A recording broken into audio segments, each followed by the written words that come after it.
দেশে প্রথমবারের মতো মোটরসাইকেল ও ব্যাটারি চালিত অটোরিকশাকে অগ্রিম আয়করের আওতায় আনতে যাচ্ছে সরকার। আগামী ২৬-২৭ অর্থ বছরের বাজেটে নতুন এই প্রস্তাব রাখা হচ্ছে। সরকারের দাবি রাজস্ব বাড়াতে এই উদ্যোগ নেওয়া হবে। তবে সংশ্লিষ্ট খাতের ব্যবসায়ী ও ব্যবহারকারীরা বলছেন, এতে সাধারণ মানুষের উপর বাড়বে বাড়তি চাপ।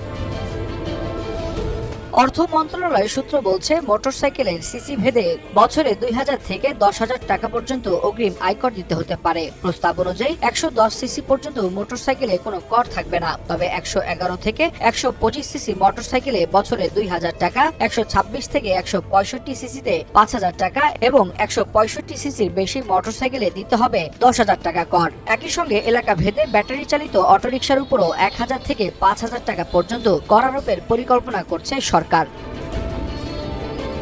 বর্তমানে সিএনজি চালিত অটোরিকশা, প্রাইভেট কার, বাস, ট্রাক ও পিকআপের ক্ষেত্রে মোটরসাইকেল এই ব্যবস্থার বাইরে ছিল। এবার প্রথমবারের মতো ২ চাকার যানকেও কর ব্যবস্থার আওতায় আনা হচ্ছে। বাংলাদেশ সড়ক পরিবহন কর্তৃপক্ষ বিআরটি এর তথ্য অনুযায়ী দেশে বর্তমানে নিবন্ধিত মোটরসাইকেলের সংখ্যা প্রায় ৪৯ লাখ। এর মধ্যে করযোগ্য মোটরসাইকেলের সংখ্যা প্রায় ৩৮ লাখ বলে ধারণা করা হচ্ছে। গড়ে প্রতিটি বাইক থেকে ৪,০০০ টাকা করে কর আদায় করা গেলে বছরে সরকারের রাজস্ব আয় বাড়তে পারে প্রায় ১,৫২০ কোটি টাকা।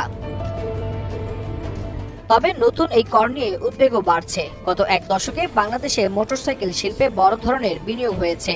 হোন্ডা, ইয়ামাহা, সুজুকি, বাজাজ ও টিভিএস এর বিভিন্ন মডেলের মোটরসাইকেল দেশে সংযোজন করা হচ্ছে। এতে প্রত্যক্ষ ও পরোক্ষভাবে কর্মসংস্থানের সৃষ্টি হয়েছে দেশের লাখো মানুষের। খাত সংশ্লিষ্ট ব্যক্তিরা বলছেন, অগ্রিম আয়কর আরোপ করা হলে মোটরসাইকেলের বিক্রি ও উৎপাদন কমে যেতে পারে। এতে নতুন বিনিয়োগও বাধাগ্রস্ত হওয়ার সম্ভাবনা রয়েছে।